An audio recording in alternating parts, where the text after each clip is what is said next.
Hello, you guys. Welcome to the Ranting Shop with me, Melissa. And today I'm going to be reviewing Put a Ring on It. I think this is season 4, episode 8. And in this episode, we're going to talk about, couple by couple. So let's go with Zay and Catherine, Zay and Jasmine, because they're my least favorite couple out of all of them.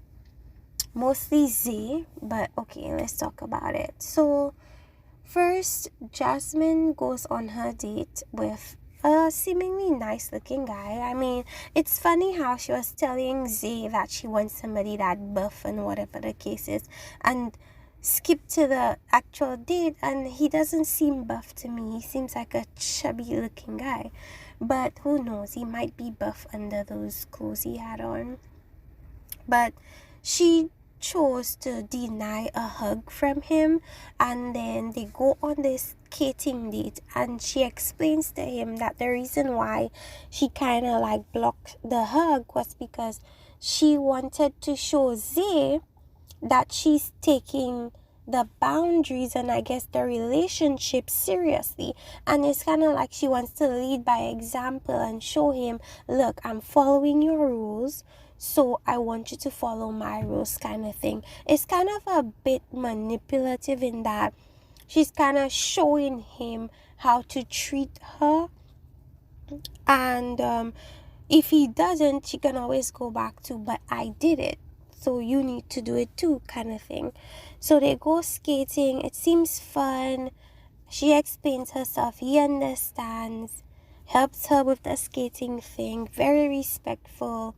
They laugh. They have a lot in common. And it always goes back to the fact that Zay doesn't communicate. But all the dates she's been on, they communicate. So it's like, I want to really know, what is it about Zay that makes it so difficult for him to want to listen to her and hear what she says and reply back in a meaningful way, or in a way that makes sense. I don't know what it is. In the last episode, I said he probably has ADHD or something, because as a grown adult, that shouldn't be that difficult unless you keep purposefully just blocking out what she says because you consider it to be nagging, But on all his other dates, he seemed to be able to listen to them just fine. But I do notice that he does have an attention problem. So everything is cool with the date. So Jasmine is pretty much telling the guy that she felt punked, and that Zay kind of sold her a dream and made her believe that he was ready to marry her, when really it was just that he was, I guess, he probably saw that she was not really fully in, or maybe he saw signs that she was getting uninterested in the relationship, whatever the case may be, and he brought it up as a sign to say, look, I'm thinking about it, so don't leave yet, kind of thing, because she thinks she was chilling. So for a man to bring it up and then not go through with it, instead give her a promise ring, I think it's a bunch of BS, and it's manipulative tactics that he's using to make sure that she stays in the relationship as long as possible. Zay goes on a date with the flight attendant, and you could tell that in this particular date, he's less excited to see her, he's less excited to speak with her. There's just less excitement, I think, on both ends. And in the lounge, he was basically explaining that the reason why there will be no third date is because she understands that he came to do a particular thing to help his relationship. And so what it is essentially that he made it clear to her that this is simply a tool to help me communicate in my relationship and to help my relationship. So in her mind, she probably thinking, so what's the point in putting any effort into this if nothing's gonna come of it? So she probably just went into it let's just do this date, get it over with, and leave it at that, because that's what he made clear. But I think that's a mistake, because I think the purpose of the show is not to state clearly that you're trying to better your relationship. I think it's just to fully embrace other people, other perspectives, and see if you'd prefer to go out there and get a better connection as opposed to staying in your relationship. But what I've noticed with Catherine and Zay is that they always bring up their relationship with new dates, and I feel like that's wrong if your intention is to potentially see what is out there. But clearly that's not the intention for Jasmine or Zay. The intention is just, I guess, for her part is just so that he proposes and she gets what she wants and they live happily ever after. And I think that the fact that she makes it seem like she was chilling the whole time and then he brought up the marriage thing, I think again the manipulation is working because here she is still talking about it, still annoyed about it. So clearly he knew what he was doing, and yeah, so that's that for them. He's not gonna go on another date with Kay, the flight attendant, because really and truly there's no spark there, there's nothing there. I guess he learned what he meant to learn from that dialogue with her, but now it just is a dead end. And so Jasmine, on the other hand, did she say she wanted to go on another date with the guy? Maybe, because I'm not sure what she said. Hold on. So they're there, we're in the lounge, and he's saying that he's gonna vow to be more communicative, he's gonna listen more, and I hope he does that, because at this point it doesn't make sense to continue doing things that bothers her. And like the doctor says, if she keeps bringing it up, it means you're not working on it, Either way, she said she is gonna go on another date with the guy, and I agree with her because it seemed like they were having a good time. So let's move on to, we're gonna do Catherine and Ricky now. So Catherine goes on a date with Marcus, and Marcus is like the most attractive date we've seen on this show. But basically she was talking about her issues with her current relationship and that she feels like, there's issues there when they butt heads and she is angry and then they can't get past that anger and she has to work on her anger issues and her daddy issues and things like that. So she speaks on the fact that they don't play fair when they get into arguments, and she has to work on that because it's like when he goes low, she goes lower. And they also speak on misunderstandings and things of that nature. And I really don't know where it all stems from. Maybe it's their communication styles. We see that the way Ricky communicates and the way Catherine communicates is completely different. Either way, Marcus was giving a very logical response to her issues, which is essentially that your situation sounds toxic and maybe you should consider leaving. But the thing about relationships are that the time spent together sets or takes precedence over the fact that they have no chemistry or no future together whatsoever. People make the time spent of too much of a priority as to whether you'd continue on in that relationship or leave. I feel like people feel like if they leave, it's a waste of time. But they should more so look at it as, okay, it wasn't working and I should use this or could use this as a learning opportunity for my future relationships, as opposed to, oh my gosh, I have to start again. I mean, you guys prefer to stay in a relationship that doesn't work as opposed to starting over. Make it make sense to me. I don't get it. It just sounds to me like laziness. And if you've gotten to that point, it's better for you to take a break.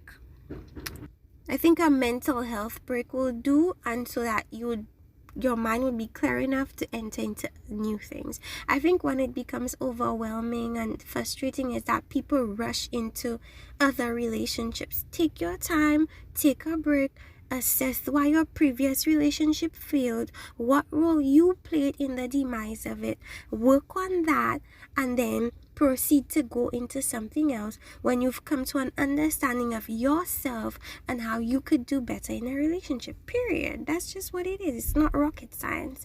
Okay, so they did that.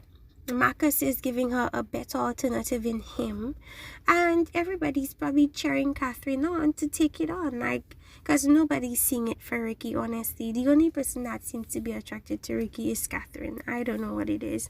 It may be the time that they've known each other for, but other than that, I don't see it. All right. So in terms of Ricky, so the date Ricky ends up going on, it doesn't seem to me that that is a someone that would be attractive for Ricky. So I was looking at it as, okay, I figured that wasn't gonna be his type, but perhaps that person would be able to teach him some things because she looks older than him. So that is exactly what she did. She kind of took on this teacher role, this psychiatrist role, to kind of help him understand himself a bit more in his relationship as a person. And she was really spot on when she says that she feels as if Ricky kind of holds on to things that he really wants to say. And she was saying that she wasn't sure if it was because he's uncomfortable doing that or really expressing himself in his relationship. And I think that's definitely what it is. I feel like when Catherine doesn't hear the things that, when she hears things that annoy her or piss her off, she shuts it down. And you heard Ricky speak about this when Dr. Stacy visited their home. He feels like he doesn't or isn't able to get across his emotions fully before being cut off by Catherine. But I feel like at this point there should start being a change in the way they communicate when they're angry or when like tensions are high. Let it go for a while, take a moment, calm down, and come back.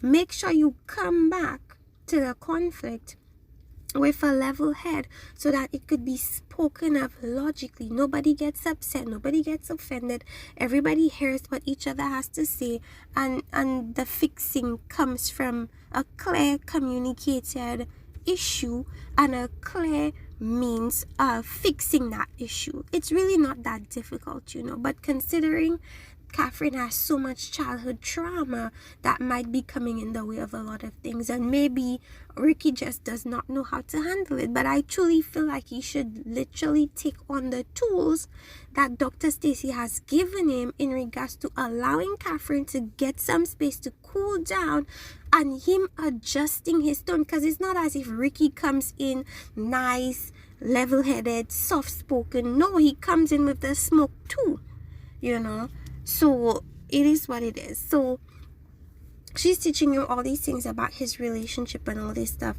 And I think it was a nice learning type of date. And then they go in the lounge and he's basically explaining, yes, that it was more of a learning type of date as opposed to, oh, I'm attracted to this person kind of date. So he says he doesn't want, of course, to go on another date with her. And to me, I saw that coming from miles away. The attraction just wasn't there. He more so looked at her like a big sister, And he says that, yes, of course, she taught him a lot of things. She made him see things in a good perspective or a different perspective, which he appreciated. And then with Catherine, I mean, why would you let Marcus go? So of course she's not gonna let Marcus go. Are you crazy? So she's gonna go on another date with Marcus. None of us are surprised. Basically, Marcus is showing her things that, or telling her things or doing things for her that Ricky does not do. So why would she let that go? It doesn't make sense. So she's gonna go on another date with him. So it's gonna bother Ricky, of course, because it's basically like letting him know that, like, if you don't fix up, she has like a very good option that she could move to, whereas you don't. So let's move on to our final couple. Okay, Joya and Jaysha. Okay, so Joya goes on the date with the guy who seems attractive enough, and he was really thoughtful and gave her this really pretty painting that he made of her favorite animal or bird, the flamingo, basically kind of like intertwined with a New York sign, like the New York Knicks type of label, and with the turquoise at the base of the painting. And she really appreciated it, and it was really a nice gesture, and it was a thoughtful gesture, and she appreciated that. And so they continued to bond, and he showed her his tattoos, and they spoke about children. So she's feeling him, he's feeling her. They talk about liking bad boys or good boys. She's talking about she likes good boys that do bad things and so on. And they bond. The point of the matter is they connect. They bond. You could tell they have that chemistry. The only thing I guess in the middle of that is Jaysha, you know. But I think that went really well. Now, Jaysha's date was slightly different in that, yes, he mentioned the person is just like Joya, height like Joya, complexion like Joya, same interest as Joya, same job as Joya. And he was just at a point where he did not want another Joya because he feels like what he has with Joya is special, and he does not want that same thing with somebody else. He wants what he has with Joya to be with Joya, you know. And that's why he kept saying he doesn't, it almost seems to him like a distraction, like something that's gonna take him away from what he's trying to do with Joya. And I don't think he really like was into this date as he was with other dates. I don't know what changed with Jaysha, but you could tell that the interest just wasn't there. She said she had 2 kids. Of course, he has 1. I don't know if she said she'd been married before. Let's just assume she said she'd been married before. He's been married before. They have a lot in common. I think what it is he just doesn't want to start over. He's already at that point with Joya. Why go and start something new with somebody that's just like Joya and they're gonna end up at the same point? You know what I mean? Even though she says she doesn't care for kids right now, you know. But it might change. Just like Joya probably said she wasn't ready for kids at that time, but then later was so obsessed with him marrying her and impregnating her in like 2 years. So he just probably didn't want to go through that again. Now, when they go to the lounge, Joya is of course talking about this fantastic date she had and the present he gave her and his thoughtfulness and all these things. And Jaysha was like very salty about it. He felt as if, wow, he did something that I don't do for Joya, and it made him feel away. And he even was brought to tears, like at the fact that Joya is saying that he's not doing things that this date has done for her. He's not that thoughtful. He's not done things intentionally for her, and it made him feel a way. But I feel like she was speaking her truth, and sometimes the truth is a difficult pill to swallow. And he was like, I'm fighting back because he doesn't like to hear the fact that he is not doing something and another man is doing the thing that he's not doing. You know, it's the fear, I think, that is speaking to him right now, because he's at a point where he could potentially lose her. So I think if anything's gonna shake Jaysha up, this is gonna be it. And the fact that he cried, this clearly is now becoming very clear to him that he might potentially lose her, and I think he doesn't want to do that. So I think that's why he cried. Now, Joya being able to see that, I think now she's getting through to him, and now she's understanding that, okay, he's understanding now that this is not a game, and either you're gonna do this or you're not gonna do this, and I could move on, you know. It's funny how in the beginning of the show, she's the one that was crying, but then now towards the ending of the show, he's the one that's crying. So next episode is gonna be a situation. I don't know if she's gonna go out on another date with him. I'm gonna say yes, she would, because why not? They've been having a good thing so far, but I don't know if the next episode is dates.